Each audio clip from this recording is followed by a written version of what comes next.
दोस्तों, supreme court से आज एक बड़ा फैसला आया है जिसने सीधे तौर पर राहुल गांधी के वोट चोरी वाले आरोप पर असर डाल दिया है। जिस सिट जांच की मांग की जा रही थी वो अब खत्म हो गई है। क्यों खत्म हुई? सुप्रीम कोर्ट ने क्या कहा और क्या अब चुनाव आयोग ही आखिरी संस्था है जो चुनावी गड़बड़ी की जांच कर सकता है? आइए पूरी कहानी समझते हैं आसान शब्दों में। तो दोस्तों, वीडियो में बढ़ने से पहले हमारे चैनल को सब्सक्राइब कर लो जो आपको हर बड़ी खबर मिल सके। तो दोस्तों, दरअसल कुछ समय पहले राहुल गांधी ने आरोप लगाया था कि भारत में वोट चोरी हो रही है। उन्होंने कहा था कि ईवीएम पर लोगों का भरोसा घट रहा है और चुनाव प्रक्रिया पर सवाल उठ रहे हैं। इसके बाद कुछ याचिकाकर्ताओं ने सुप्रीम कोर्ट में याचिका दायर की थी कि इस पूरे मुद्दे पर एक स्पेशल इन्वेस्टिगेशन टीम बनाई जाए जो इस वोट चोरी या कथित गड़बड़ियों की जांच करे। लेकिन सुप्रीम कोर्ट ने आज साफ साफ कह दिया, चुनाव प्रक्रिया या परिणामों से जुड़ी शिकायतों की जांच का अधिकार केवल निर्वाचन आयोग,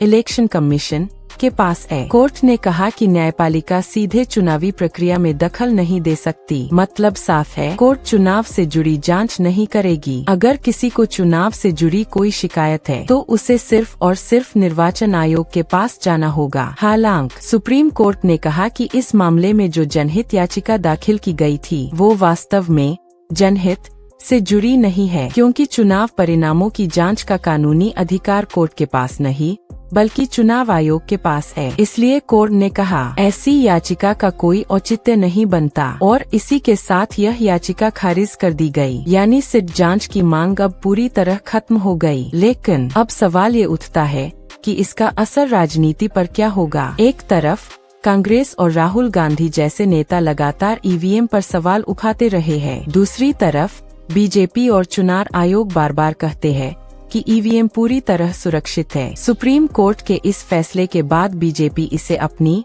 साफ छवि के सबूत के तौर पर पेश करेगी, जबकि विपक्ष इसे कहेगा कि लोकतंत्र में सवाल पूछना भी अब मुश्किल बना दिया गया है। यानी एक फैसला, दो राजनीतिक कहानियां। अब आम जनता के लिए ये फैसला ये संदेश देता है कि अगर आपको चुनाव प्रक्रिया पर कोई संदेह है तो उसका हल कोर्ट में नहीं बल्कि चुनाव आयोग में तलाशना होगा।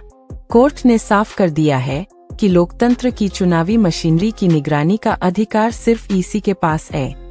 तो दोस्तों, अब मामला साफ है, वोट चोरी पर सिट जांच की कोई संभावना नहीं बची। अब गेंद चुनाव आयोग के पाले में है।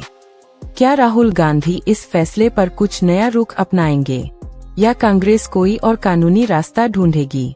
ये देखना दिलचस्प होगा। आपको क्या लगता है, क्या सुप्रीम कोर्ट का फैसला सही है या जांच होनी चाहिए थी? कमेंट में बताइए। और अगर वीडियो अच्छा लगा तो चैनल को सब्सक्राइब करें और लाइक और शेयर जरूर करें। धन्यवाद।